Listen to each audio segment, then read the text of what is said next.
A man called John Newton was born 300 years ago, and he was someone who lived with a huge sense of shame, and that came from the things that he'd done. But he found this third way, which he called amazing.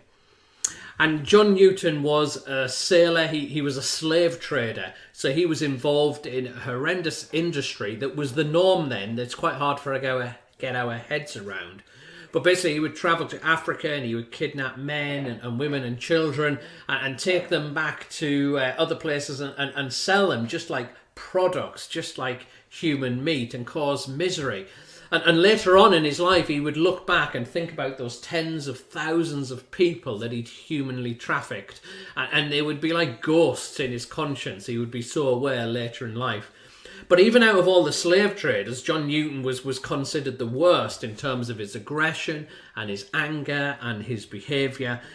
And he was so hated that one time when he fell overboard, his shipmates, rather than throwing him a lifeline to rescue him, actually threw harpoons at him because they hated him so much.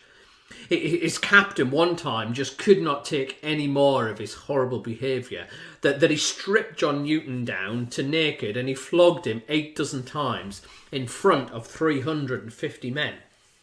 After that, John Newton couldn't take it anymore. He'd had enough. He was going to take his own life. And he decided he was going to murder the ship's captain, then he was going to take his own life. He was so filled with a sense of anger and shame about the person that he was.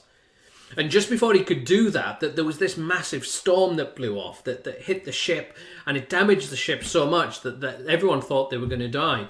And John Newton saw the one friend he had go overboard, never to be seen again.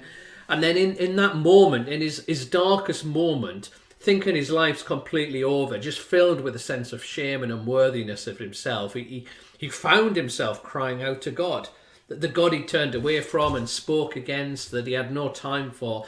In that moment, he cried out to God to help him.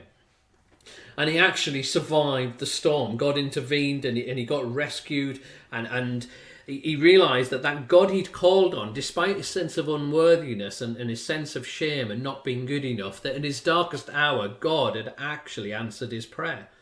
And so then he started to turn to God and find out about more God and praying and reading the Bible and started to serve God.